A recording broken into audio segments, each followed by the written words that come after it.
ever since I could remember. A little girl, just overweight my whole life.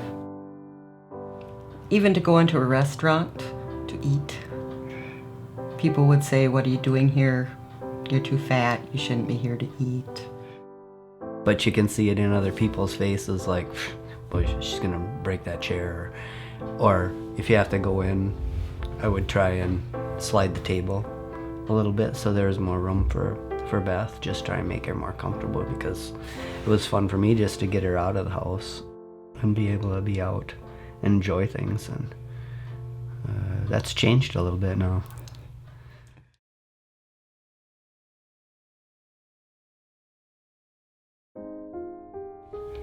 I don't know if it's just pancreatitis, because my entire digestive system started eating itself. The first attack I actually had was on my 8th birthday, because I'll never forget it. So I've had it for life. The pain is something you cannot go to a happy place until your painkiller works. You know, you can't get around the pain. It's just horrific, and it scars everything inside. It was so depressing when I came home and the condition I was in, and to watch my parents in their 70s come and clean my house every day, cook my meals, do my laundry, take care of my family, and I couldn't get out of the hospital bed or the recliner then, and to feel so useless and worthless. But I didn't know how much worse it was going to get. One of the harder things was, it's been a couple years now, but she had fallen outside of my son's house, and I couldn't help her up. For me, that was a very difficult time, because I'm not weak, but now I realize that she can't help herself up either. So that was shortly before she started turning her life around. I had seen Dr. Beckham in the middle of May of 2015, and it was just bad news for everything. And he said, "Do you think you could try one more time to try and get healthy?" Part of that was a consequence of discussions that we had had about what were the next steps and how she was going to need to be treated, including needing to go on insulin for her diabetes. Something about that triggered in Beth a response that was, she's going to take charge and take control of her life. And she made some significant changes. I knew I had to move my body to get more fit, and so I just laid in bed and I added to my prayers. I said, "God, can you just meet me halfway? Let me try one more time. I'll give you a week." Then I said, "No, I'm lying. I need you to meet me 99% of the way, because I can't do it at all." I was severely addicted to soda pop, which is one of the worst things you can have. I knew it would probably take 90 days for that addiction alone to be removed. And I went to sleep. And the next day I got up and I had slept pretty well, which is very unusual because I had severe sleep apnea. And I went to the refrigerator and I opened it, and there's the regular pop sitting there. And the addiction was gone. I had no desire for it. I haven't had pop since. It's been 2 years now.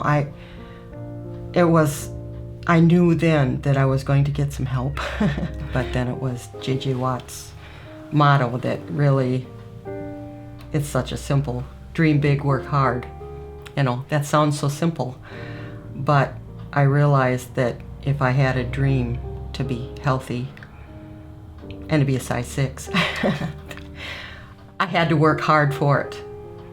And JJ works very hard for what he has, and he doesn't give up no matter what. So I thought, well, maybe I can try it. Usually when I try to coach people to make a behavioral change, I try to ask them to do just one thing.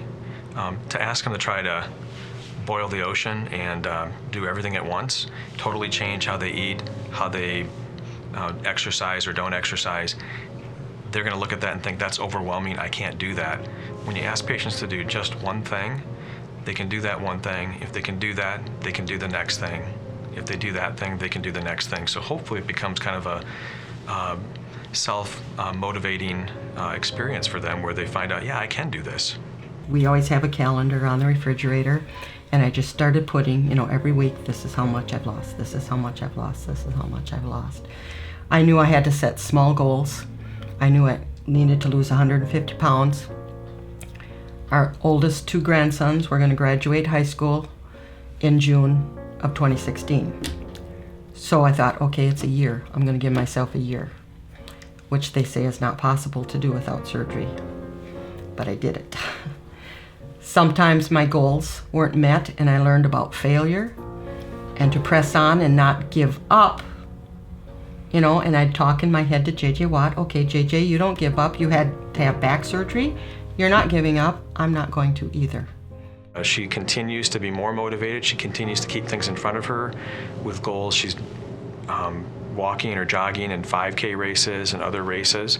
Those things tend to motivate her a lot, and it just makes me very happy to see her. Those actually are the high points of my days when I get to see Beth. Now we don't think about our age quite as much because we don't feel 60. I'll be 62 in June. We don't feel that anymore, and that's just a benefit of being active. Now, if she's walking around the track at the community center, she's talking to somebody and telling them how excited she is and what she's done and encouraging people. So that's just amazing to me. I have what Dr. Beckham says I should patent. It's not a bucket list. It's a triple L, and I call it my living life list. And I just keep checking things off of it. One of the first things we did, of course, was the 5K, the Cellcom 5K, where you get to lap the inside of Lambeau Field. And that was at a year. We did a second 5K where you get to lap the inside of Lambeau Field. We did 4 5Ks this year. And then walking the 4 miles around his brother's house down in Pierce County on the tilt-a-whirl, which I absolutely loved.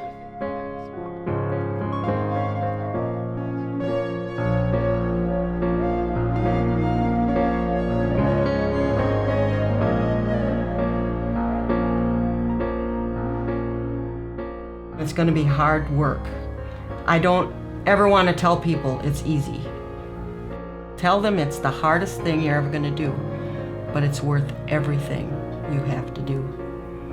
Because even when you're over 60, there's still enough of life to live to be worth it.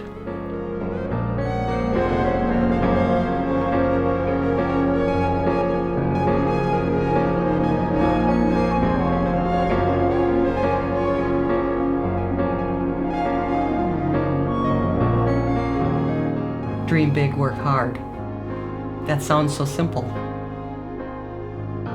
But I realized that if I had a dream to be healthy, I had to work hard for it. So I thought, well, maybe I can try it.